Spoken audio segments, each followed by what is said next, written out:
الرحمن الرحیم یو خط لیکو د تیر په شان دا یو بیکګراوند دی په دغه بیکګراوند کې یو خط لیکو هر شی چې مو خوښه وي په پښتو یا انګلیسي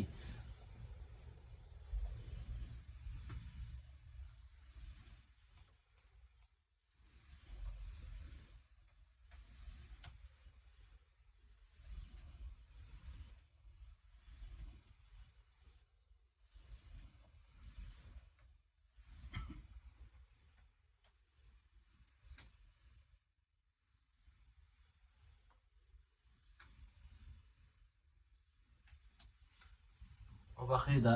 پښتو کیبورډ ځکه دلته څو ژبې انسټال دي بعضې وخت کې لږ ستونزه جوړوي نو همدارنګه د ټکسټ ته به یو فونټ غوره کړئ دلته فونټ لټوئ که چیرې مو فونټ په زر پیدا نه کړه فونټونه ډېر دي دا سټایلونه د فونټ که پیدا مو نه کړه حتما ستاسو به د فونټ نوعیت یا ډیزاین نوم یاد وي هغه دلته بیا ټایپ کړئ دا مې چې ټایپ که ومې لیکه دا پښتو ایریل ریګولر دا فونټ راغی دا لږ ښکلی فونټ دی نسبتا همدارنګه بیا د تیر په شان دا خو بیا ضرورت نشته چې تاسو یې تشریح کړم دا ټکسټ اندازه غټوئ رنګ ورته ورکوئ هر رنګ مو چې خوښ وي د روښانه بیکګراوند مخې ته تیاره رنګونه ښه ښکاري او د تیاره بیکګراوند مخې ته روښانه رنګونه دا میچنګ ستاسو په سترګو باندې په خپله چې څنګه ښه ښکاري هماغسې جوړ کړئ معمولا د سلیقه د ډیزاین چې ده په دې کې معلومیږي یو کس ډېر تکړه ډیزاینر دی خو سلیقه نه لري هغه د میچنګ د تناسب د رنګونو ښه نشي انتخابولی دا د هر چا د سلیقې او د هر چا د استعداد پورې اړه لري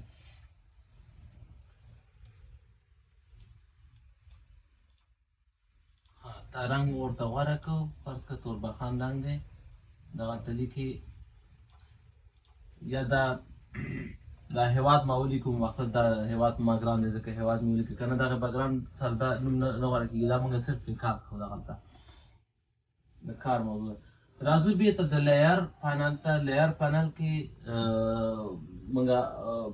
دغه لرو اپشنونه لرو چې لیر کې مونږ کار کولی شو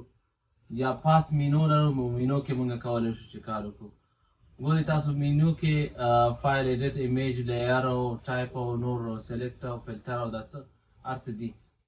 په دغه فلټر کې ستاسو دا افیکټونه پراته دي په فلټر کې افیکټونه دي او راځو اسانه طریقې هماغه کوم لیر چې دی په هماغې باندې ډبل کلیک وکړئ ډبل کلیک یعنې دوه کلیکه سره په سره کړئ داسې مینو واځېږي دا مینو واځېږي نو په دغه مینو کې تاسو د کیڼ لوري ته ستاسو ټول افیکټونه دي د افیکټونو نومونه او کار مو چې وپېژنئ بیا په خپله پوهېږئ چې د کوم کار دپاره کوم افیکټ مو کاروو اوس راځو د دې خط ته مونږ یو آوټلاین ورکوو آوټلاین فرض که دا آوټلاین ورکوو سټروک هغه دغه ته وایي چې د دې خط شاوخوا ده داسې راشي دې ته سټروک وایي لاین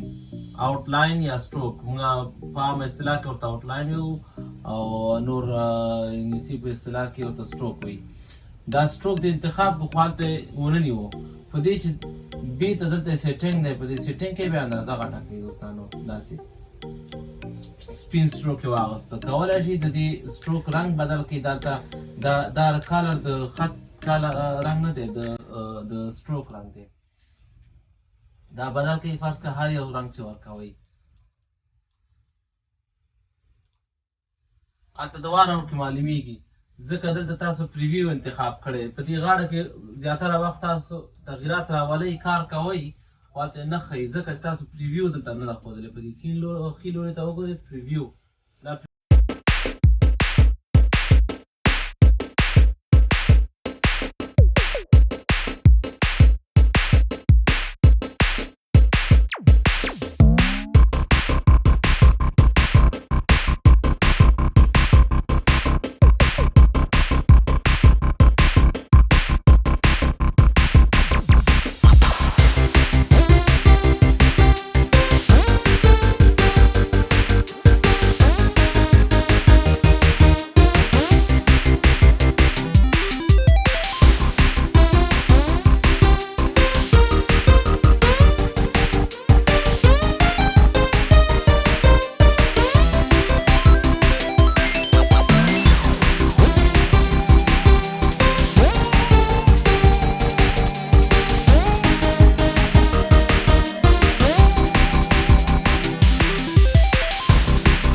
شو هغه سټروک او هغه افیکټ لاړه پکې خراب شو